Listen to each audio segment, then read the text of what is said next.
Bueno, Emiliano, ¿qué nos trajiste hoy en tu The Machiavellian Moment? Bueno, Maquiavelo vuelve al futuro, pero no al futuro nuestro, sino a los 90. Vamos a trazar algunos paralelismos. Vamos a trazar.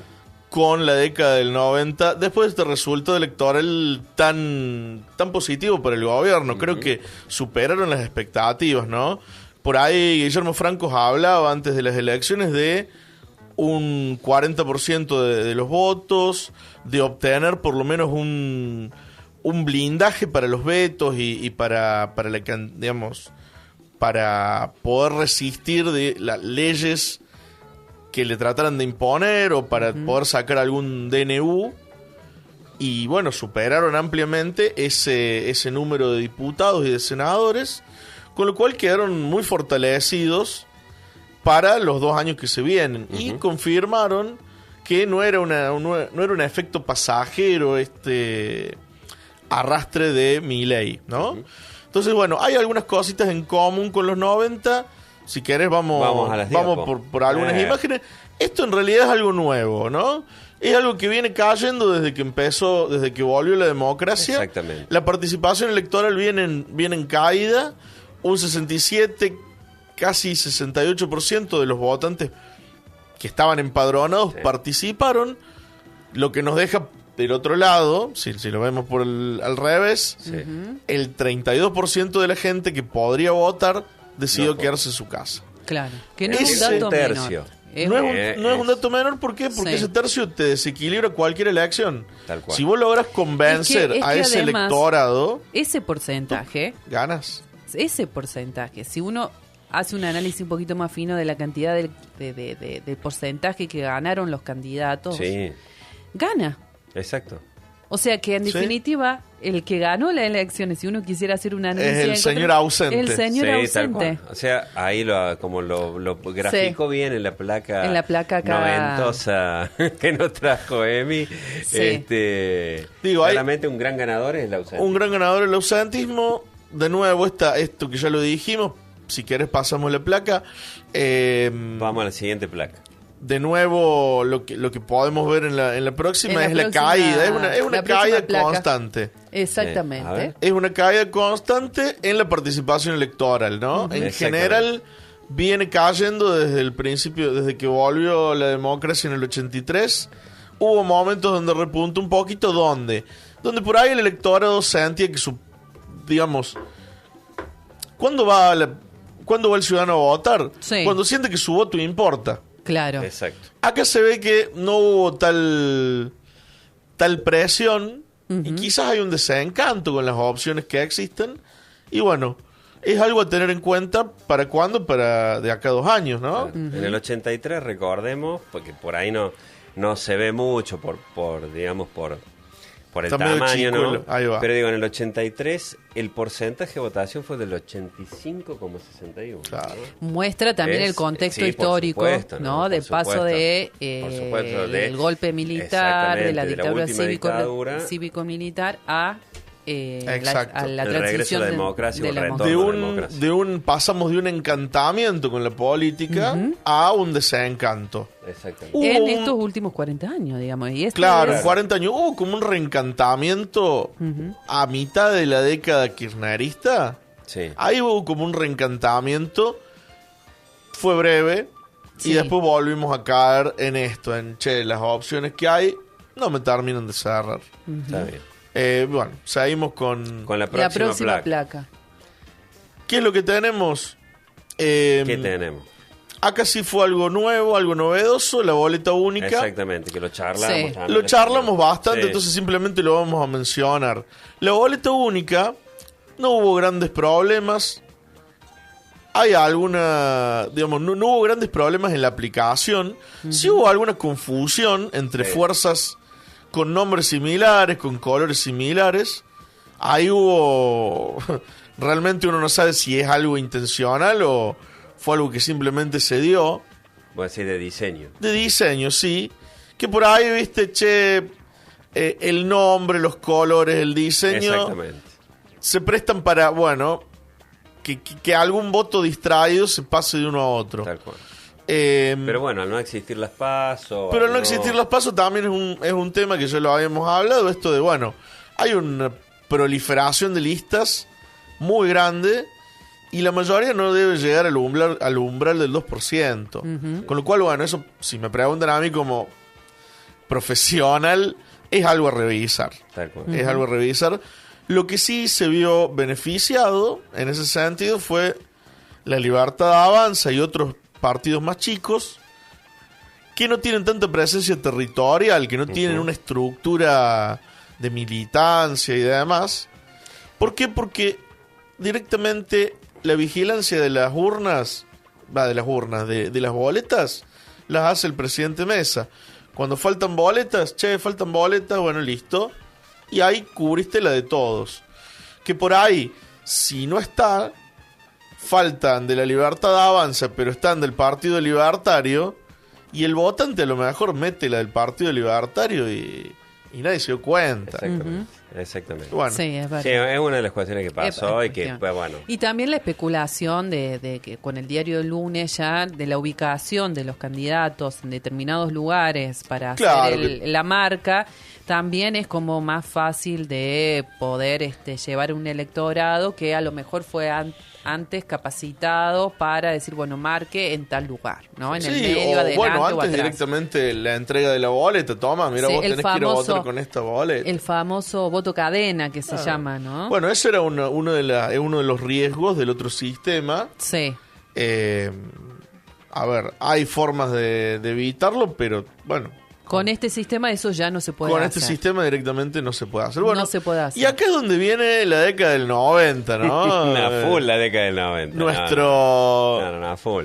No. Nicolo... Sí, Maquiavelo, modelo 90, modelo ahí con 90. el Ford Sierra de fondo. No, eso me encantó. La verdad, y el ámbito financiero. Sí, y el ámbito financiero nomás. ¿Por qué? Qué bárbaro. ¿Por qué planteamos esta imagen, no? Por ahí cuando le estábamos pensando, bueno, ¿qué similitudes hay con la década del 90? Bueno, una de las similitudes que podemos encontrar es esta estabilidad financiera del dólar, esta inflación, esta estabilidad macroeconómica apuntalada por una inflación que está estabilizada, que ha descendido respecto del gobierno de Alberto Fernández. Este dólar, que no es un 1-1, pero hay una banda de flotación más o menos mantenida. Y todo esto es muy valorado por la población. Es muy valorado por la población.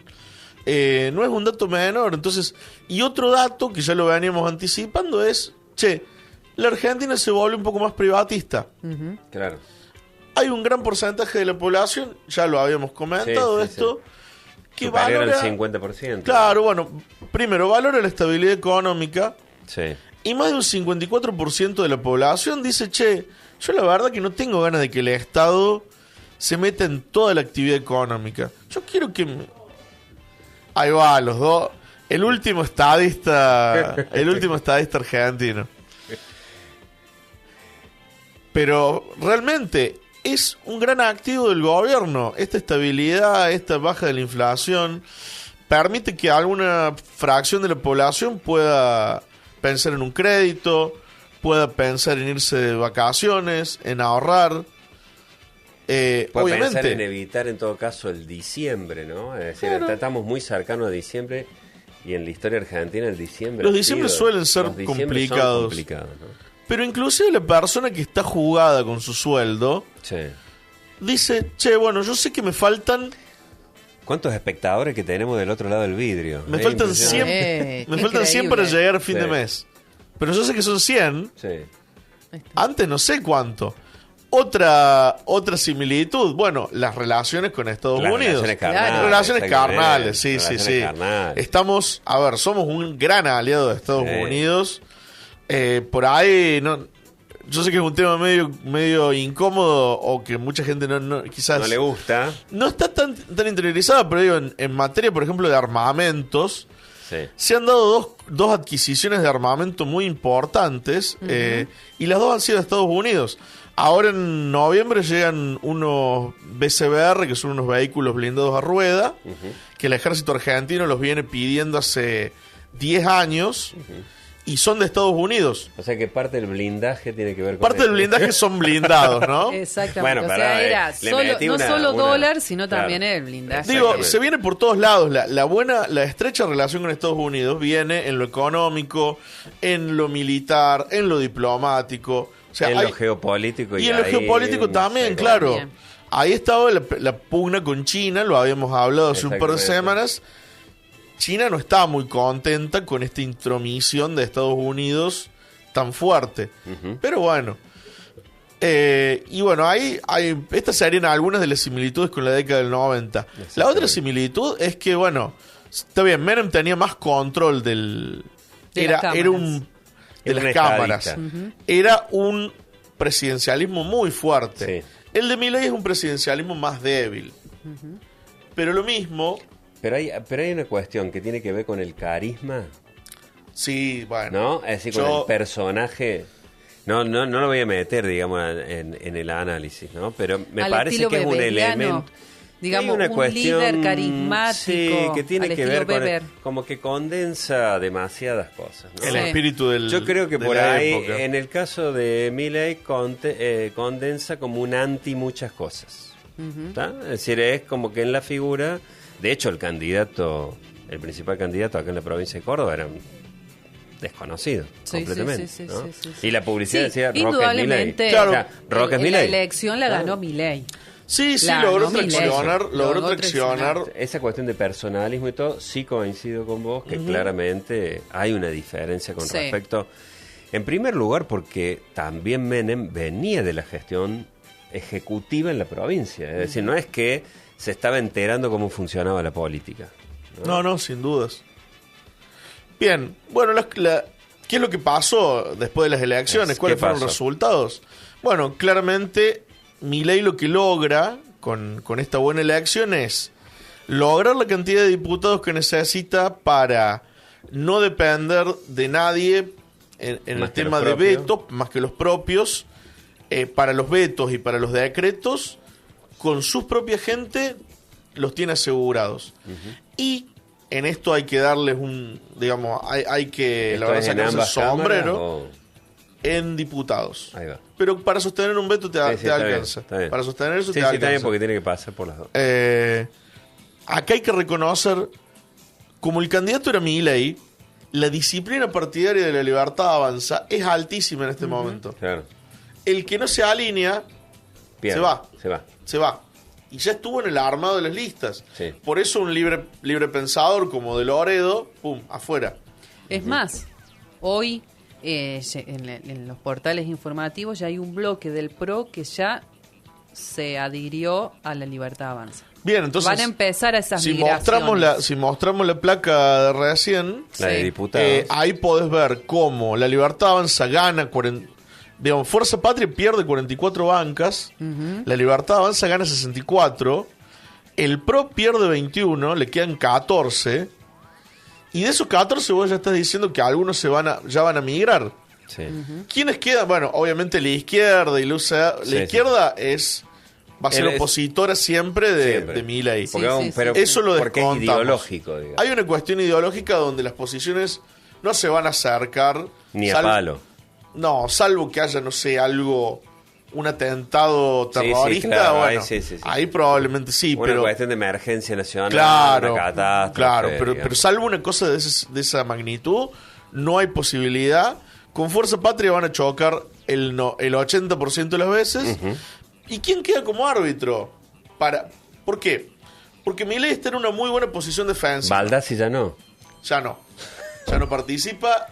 Lo mandaron a las duchas. Sí. Bueno. Pero ¿quién te queda como árbitro? Los partidos provinciales. Que dependen de quién, de los gobernadores. Exactamente. ¿Y qué pasó recién en las últimas horas? Hubo una reunión cumbre. Creo que tenemos una foto ahí. Una foto de grupo. Una foto de grupo. Sí, además empezó a circular en los reels, en las redes sociales, el saludo que tuvo Milei con cada uno de los gobernadores que fueron lo invitados. Lo que habíamos hablado, hubo 4 que no. Nosotros sí, hay 4 que son, digamos, mala palabra. Pero digo, acá tenemos una reunión. Nada, a full con el inglés, a full con sí, una bien, producción bien. hubo... Sí, es todo, esto de los 90 a full. Es más, en el grupo de la radio había gente hasta que cantaba digamos, el himno de Estados Unidos también, a capela. No, es impresionante. Bueno. Digo, acá tenés una reunión de equipo. Acá hay una reunión. Sí. Los gobernadores junto con el equipo de Milei. Uh-huh. Hay algunas ausencias, bueno, obviamente Kicillof, Hilduin Fran, y no recuerdo, creo que hay un par más. Son 4, entiendo. Son 4.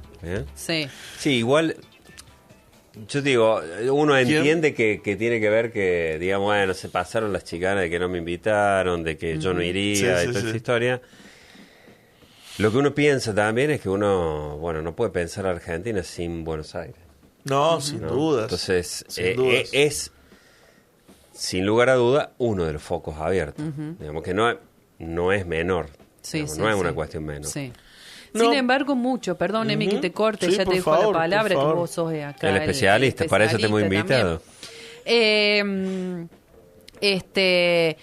Prácticamente el domingo fueron las elecciones y a las pocas horas no habían pasado las 10 de la noche y ya el candidato de Schiaretti, que es el referente de Provincias Unidas, ya había generado digamos, como el lazo para que Milei lo tengan en consideración para las próximas reuniones. Así que ahí estaban todos los gobernadores prácticamente reunidos ayer con el... Exacto. Uno de los primeros está, que saludan ahí le puso los racionales, ¿no? Acá está. Los etiquetó acá el amigo Emiliano como los racionales. Claro, bueno, como la categoría. Cuando Milei gana y da sus palabras en el búnker, él dice que se viene una época de trabajar para las reformas que necesita la Argentina con aquellos gobernadores racionales. No me acuerdo si es racionales o razonables, pero bueno, viene por ese lado. Que es un poco lo que decíamos antes. Milei sin renegar, sin pedir disculpas, porque Milei no pide disculpas, Milei acelera y dio vuelta a la página y ya no son más... Ya no tiene esta cuestión beligerante, sino que, como decíamos, bueno, a lo mejor se está transformando. Se puso el traje, se sacó la camperita y cuero. Claro, va a ser más un zorro que un león en esto. Y ya está, digamos, ya empezaron las negociaciones, porque hay que ver qué es lo que van a obtener los gobernadores, ¿no? A cambio de su apoyo. Exactamente. Sin dudas, hoy por hoy. Porque recordemos a la audiencia que está bien, es un buen punto de análisis ese, porque no es la primera vez que pasa justamente con Milei.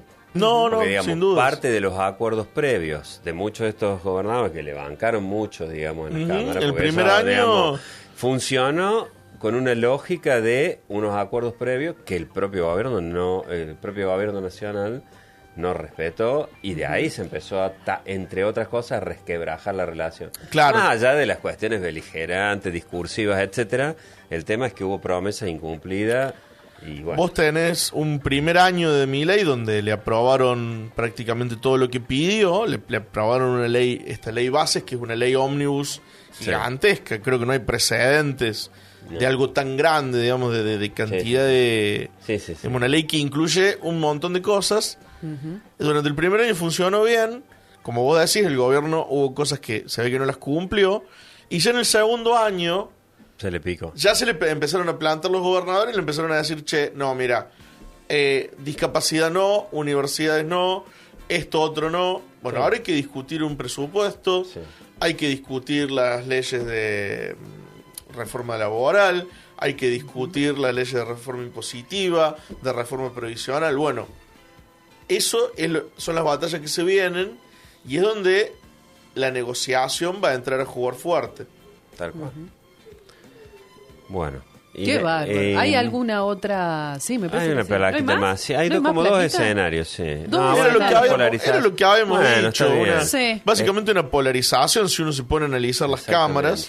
Hay una polarización, la avenida del medio es muy angosta. Puede llegar a ser árbitro esa avenida del medio. Pero ¿qué pasa? Con los resultados y con la estrella en ascenso de Javier Milei, tiene muchas herramientas para persuadir a esta avenida del medio para que haga un pasito para la derecha. ¿Aprovechará el momento, Milei? Hoy me decían acá... ¿Aprovechará el momento ideal, digamos, para generar este tipo de condiciones después del domingo, con tanto apoyo, digamos, en muchas de las provincias de la República Argentina?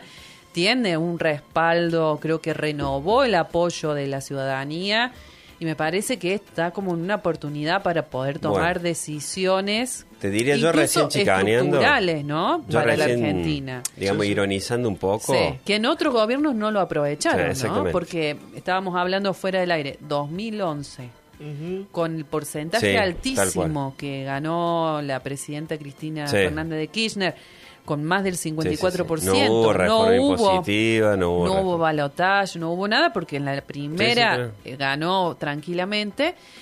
Ese era el momento propicio para hacer los cambios estructurales que se venían reclamando, demandando varios sectores. Sí, que por ahí estaban en esto, recordemos a la audiencia, mucho de eso estaban por ahí focalizados en políticas específicas, es decir, no en una cuestión estructural, sino más bien tratar de atender a las diferentes coyunturas con programas, con políticas públicas focalizadas. Eso es lo que pasó, pero no hubo una reforma estructural, un cambio aunque radical, el clima ¿no? político, lo digamos, permitía. tenía cierta hegemonía. Lo permitía, pero el respaldo. Lo que yo decía, bromeando un poquito con el día de hoy y esto, yo le puse como que estamos en una semana del Jabo win, ¿no? Es decir, es como que el Jabo se está en ganador, ¿no? Entonces, hoy que sería Halloween, digamos, bromeando un cachito con esto, el tema es que si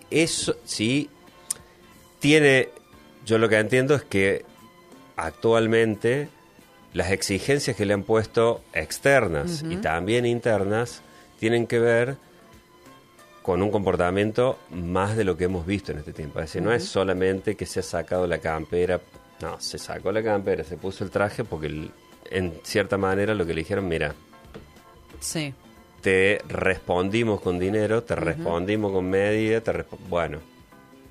negocia. O sea, ponete el traje y hace presidente. Yo no soy asesor de Milei, claramente, si no estaría acá hoy. Claro, no. Estaría bastante ocupado. Estaría en otro lado. Pero por ahí, una estrategia máxima, digamos, de ir... Se comió milanesas hoy, capaz. Claro, sí. Me parece que una estrategia de ir a todo o nada... No le llevaría a buen puerto en este momento. Digo, tiene suficiente mayoría y tiene... Esta avenida del medio está más del lado suyo que del otro.